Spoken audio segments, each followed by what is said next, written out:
Okay, let's jump in here and see what we can come up with on giving you a little bit of a war story. I had done this. This was a job that we did during my teaching years, and kind of an interesting one. I actually covered two or three little short war stories, but one particular big one, and we're going to jump right into this thing, see what we can do. This was a 98 F-150 engine skip and a P0305 diagnostic trouble code. So this one has plug wires, not, well, it says plug wires and not coil packs, but actually it does have coil packs. It's not cop coils, and so I actually misworded that first slide. But so it's got the the coil with the four towers on one side and the coil with the four towers on the other side, and it does have plug wires. That's one of the early ones. So we're going to eliminate the obvious. Number 5 was a dead hole. Injector was clicking, and we had good spark. Spark plug didn't look greasy. With all of that out of the way, we need to kind of go in there and figure is what we can do. Now you could actually do an injector flow test to make sure there was fuel getting in there, but there wasn't anything on that spark plug to indicate that it was running really lean. Most of the time, if one's really, really lean and hot, that spark plug ceramic will be really, really snowy white. In this particular case it wasn't. It just looked fairly normal, but we still had a dead hole. Alright, so these two guys came in my office and I says, this is what I want you to do. I want you to get a compression gauge. I want you to screw it into that hole. Now ordinarily when you do a compression test, you're supposed to take all of the spark plugs out, hold the accelerator pedal wide open so you can get all the air and so you can get all the engine speed so you can get it back. So we just screwed one out of that hole. We put the compression gauge in there and we spun it over, and what we wound up with was 70 psi. And I said that on another slide. You can tell though if you listen to an engine spin over when one of the cylinders doesn't have as much compression as it's supposed to have, because it would go whoa, whoa, whoa, whoa, whoa, whoa, whoa. And that's the way this one was sounding, even though they had a compression gauge in it. So well, we're going to have low compression on that cylinder. I can listen to it so when we're spinning it over and tell. As a matter of fact, that's the same way the relative compression test works when you're measuring amps. See, if the crankshaft picks up speed during one of the, when it's supposed to be squeezing air, and you can basically look at if you've got a trigger on number 1 cylinder so that you'll know where it is on your scope, you can look and tell which cylinder has low compression by doing a relative compression test with a inductive amp lead. And that's something I may talk about at another time. The cause of the dead cylinder had to be further pinpointed. We needed more data to complete our detective work. Now after the 6 puffs, the needle pointed to 70 pounds, less than a third of what it should be on an overhead cam engine. Overhead cam engines that have multiple valves per cylinder, like 4 per cylinder, typically have more compression than a 2-valve engine. That's just the way it is. They're typically read higher. But this one here, it had 70 psi. All right, the next logical step was a no-brainer. What we needed to do next, we got to find top dead center compression stroke on cylinder number 5, which is going to be that one right there. So, how do you find top dead center on cylinder number 5? Now, if you happen to be working on the one as the companion for number 1, all you have to do is turn it through until number 1's on top dead center. See if it's got, unless number 1's cylinder you're worried about. So let's say number 1's got good compression, but its companion does not on whatever engine you're working on. If you get number 1 on top dead center compression, then its companion is going to be top dead center exhaust. So that means if you get number 1 on top dead center exhaust, it means the other one is going to be on compression. But what if it's not one that has a mark on the crank? Now, if you know what the firing order is, you can actually turn if you got 720 degrees in a 4-stroke cycle, and you've got an 8-cylinder. Now that means every 90 degrees you're going to have a firing event. So let's say the firing order is 137265548, which it would be like if it was, well, that's what it is on this one here. And let's say that you're looking for number 5. Now, if I find compression top dead center on number 1, and I turn the crank 90 degrees, the next one in the firing order would be on top dead center. And I turn it another 90 degrees, the next one in the firing order would be on top dead center. That works out pretty well. But we did it a different way on this one. All right, the next way, how do we find it? All right, we had 70 psi of compression. We weren't completely devoid of compression. We can use that compression to a point, but we also have the IPA Tools Calibration and Setup Kit number 7891, which is really a nice little kit if you do a lot of engine work. Okay, so what we did was, there's the kit. See, it's got a whistle, and it's got this little, you screw that in a spark plug hole, and you can't screw it in a spark plug hole if the piston's coming up toward that hole at an angle. It doesn't really work that well. I mean, you got to be careful with that.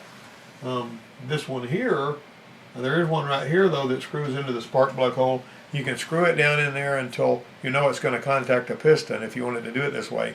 And you turn this engine through with your bar. Don't spin it with a starter until this long one is touching the piston. The piston's going to stop.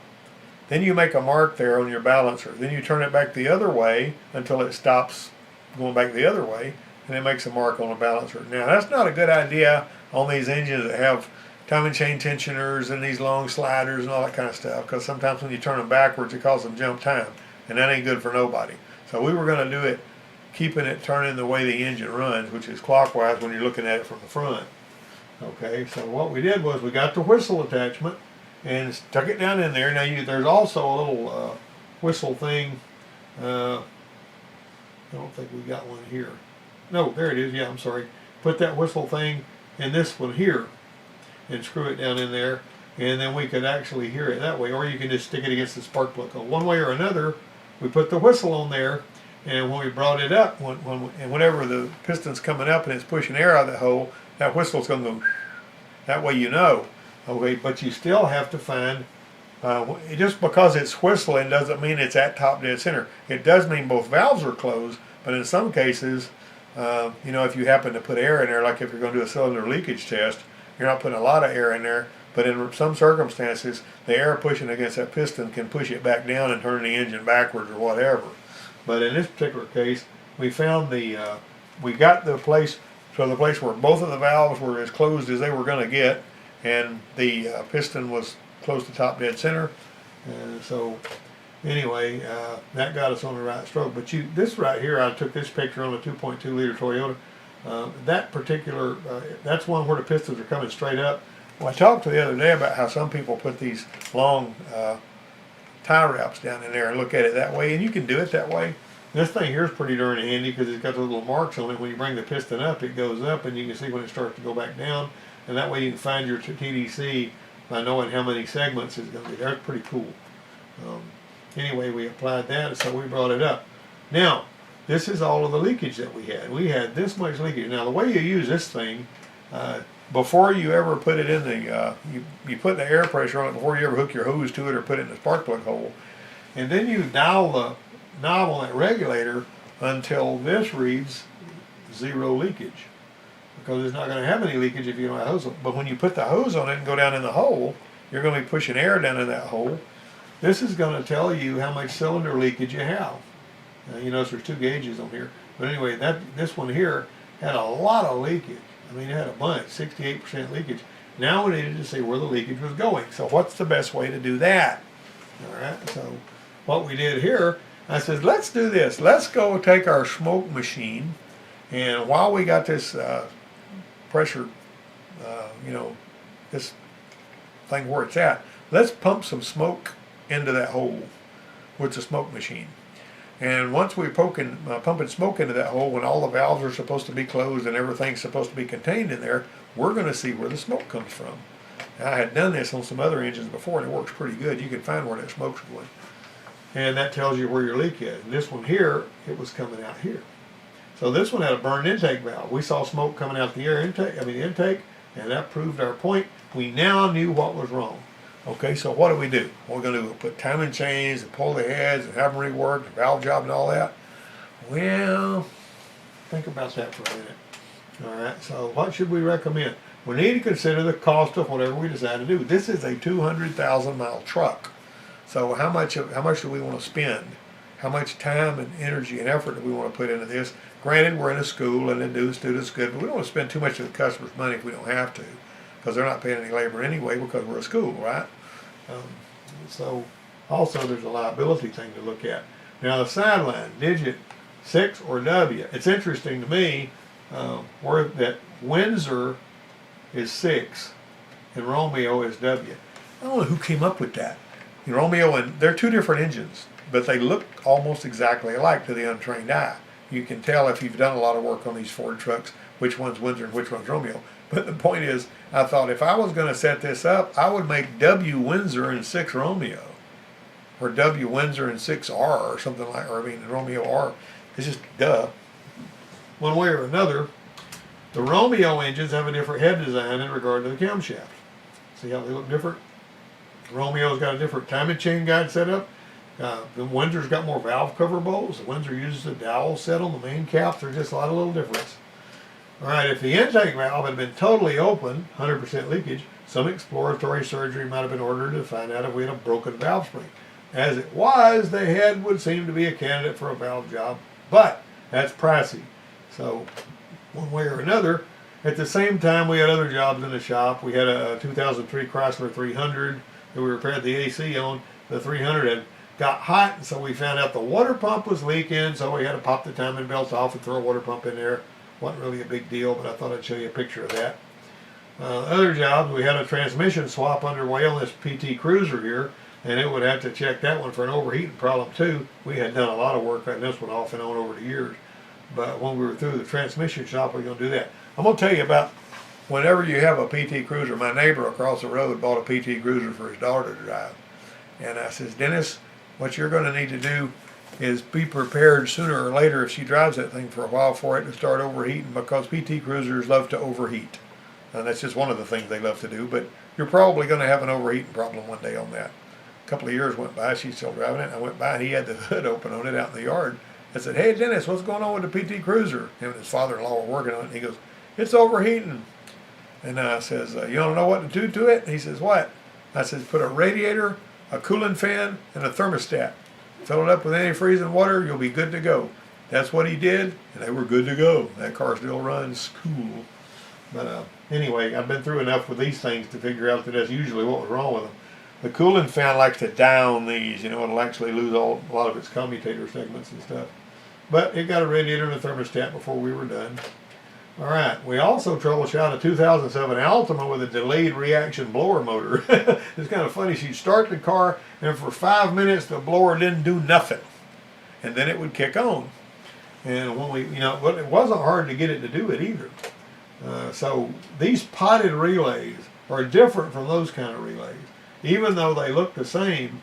Now that one's got another terminal, but even a relay like that, it's not the same as these potted relays, even though it technically seems like it would be. These potted relays have got some electronics in them or something. I've never cut one apart, but they're not like a regular relay. A lot of times when they close, you won't even hear them click.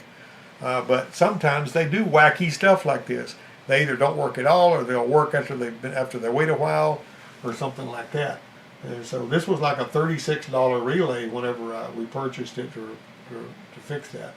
And that's what was wrong with that one. Well, we went for it. The F-150 owner called back and opted for a used LKQ engine, and the real adventure started. This is Willie, and that guy right back there. I know his name, but I can't think of it. He works at a shop over close by here. Willie was retired Army, and he was just in there going through the program. All right, so we replaced the engine. It's not for lazy folks to do this. So we got that thing out of there, and the flywheel surprise. The old engine had 6 bolts. The new engine had 8 bolts. That was interesting, I thought. Willie got the engine installed, but not before we had about a $30 8-bolt flywheel. This was the engine he pulled out. That was the engine we were putting back in. So I called LKQ. I said, did you send us a Romeo instead of a Windsor, or what the deal here is? I didn't know there was 2 different flywheels on these. And he said, it could be either one on either platform. And he says, so what the deal is, you're going to need to just get a flywheel for that one, and that's about the cheapest way to handle that. So we got an 8-bolt flywheel, and we put it in there and popped it all back together. Everything was good. All right, so when the replacement engine was in place and we tried to start it, it was spinning over like it had almost no compression, and it was backfiring through the intake. Yeah, boop, boop, boop. And it was totally stupid, of course. He said, well, maybe I had the plug wires on there wrong. Well, that wouldn't have worked out because it would have compression even if they were on there wrong, but it had almost no compression at all. All right, and so this was a revolting development. He'd already had this thing all back together. There's his greasy hand there where he put it back in there, had it in there just like it was supposed to go, and then this happened. Good salvage parts companies usually start the used engines they're planning to sell while the engine is still in the vehicle. And this one here, I don't doubt that they did that, but that's just the thing. So after checking and rechecking the plug wire routing, the compression, found one cylinder with 99 and 40 to 60 on all the others, adding oil to the cylinders, which is what you do if you think it might be rings. Doesn't do anything. If it's got compression loss for other reasons, adding oil won't change much of anything. And so what we had here, somebody probably turned this engine backwards during the process of unbolting the torque converter. That won't damage every engine, but some of them it will, and this one is one that can suffer from that. After I spoke to the LKQ warranty guy, they sent another engine. All right, so we went ahead and put a new piece of iron back in there. And the following Tuesday, the truck delivered another one. It had an 8-bolt crankshaft, so we were able to use our $30 flywheel. Willie redid the engine swap, and this guy here, it was funny because he had actually had a transmission swap on a Expedition, and he worked his buns off on that one. It was a booger bear, had to pull exhaust off and all that. You know how that goes. But when he put it back in there, they drove it for a month, and it cracked the dadgum flywheel. So it came back making a noise. Wasn't anything he did, but the flywheel was cracked. Makes you wonder if it wouldn't be a good idea to put a flywheel on them all, just for general principle. Just like you do a torque converter when you're building the transmission. All right. Okay, but expect to earn what you get paid. That's really, really important. Some jobs don't go well. Now, in the real world, Willie would have got paid a second time to pull this motor out and put it back in if he'd have been working for a shop that was fair-minded. When I was working for Lincoln back in the early 80s, I was putting AC compressor on a car, and the first compressor I put on there didn't work, or it was noisy or something. And then the second one, there was a problem wrong. I had to get 4 compressors before I got a good one. And the service manager was decent enough about that to pay me every single time I changed out that compressor, which I thought was pretty slick. At that same dealership, by the way, I got a brand new Mercury Tracer. It was like a Ford Escort, Mercury thing. But the long and the short of it is, or it might have just been an Escort, but I don't know why it was at a Mercury place. So anyway, one way or another, it came in, the transmission wouldn't shift. That old, early model, 84 model Escort or whatever. So I drove it, and it wouldn't shift. And so the governor on that one is like an old GM governor. You pop a wire off and you pull the cover off. You just pull the governor out. It's got a gear on the bottom, a little skinny gear. Had a little plastic gear down there, and so I said, So I got another governor from the parts people. I just glanced at it. I didn't see anything wrong with this. Let's try a governor. So I threw a governor back in there, and it shifted perfectly for about a week, and then it came back again. And then when I pulled the governor out and I felt of it, I noticed the center of that gear, that skinny gear, it was like an hourglass thing, and it had been slipping down in there on that. And I could look down in there, I could reach down in there where that gear was that drove the governor, and I could tell that it was really loose. It's not supposed to be. It's supposed to be pinched between the bearing and the boss, And so I pulled the pan off of that thing, and I pulled the CV axle out and all that kind of stuff. Then I managed to get the carrier out of there, and I pressed that bearing off. I got a new gear, and I actually put some brass shim stock under that gear to make sure it was doggone sure tight. Put it back on there, pressed the bearing back on there, put it all back together. That job paid 6 hours, and I was through with it in about an hour, which is pretty cool. But I went ahead and put another new governor in there that had a gear, and that one never gave any more trouble. But that was a learning experience. It smacked me around a little bit. But anyway, take responsibility when you make a mistake. Willie didn't make any mistakes. Well, all he did was he took an engine they brought and he put it in there. Share your knowledge freely. The more you share, the smarter you'll get. It just works that way. We're going to remember 88% of what we say and only 12% of what we hear. So the more you say, the more you have to process information and put it out to somebody else. The better you're going to understand it, because there'll be things that'll pop into your head that make really good sense while you're explaining things that never would have come to you if you weren't taking the time to figure out and explain stuff. Because you're having to process that data. Show up for work early, don't leave early, get a lot of work done, ignore the people around you who complain. They aren't making things better for anybody by whining, don't lie or steal. Here's another story while I got a little bit of time here.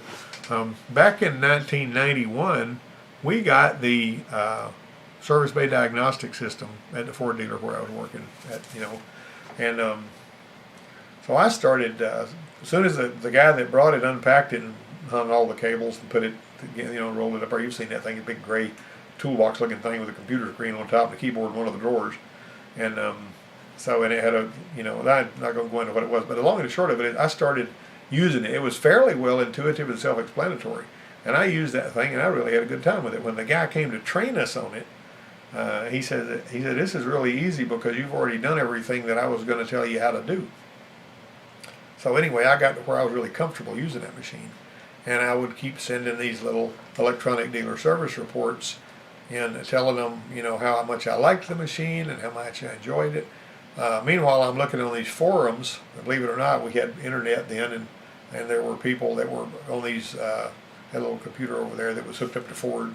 And people were grousing and complaining. They didn't like the machine. They wanted to go back to the old way of doing things, and they were talking smack about it and how much they hated it and all that. But I was really enjoying reading and learning to do those graphs and all this. It's really cool because the graph, it wasn't like a scope, but it actually gave you histogram graphs and all. And because of the fact that when a lot of the times you were hooking it up between the engine controller and the wire harness, you could actually see what was going on at every pin.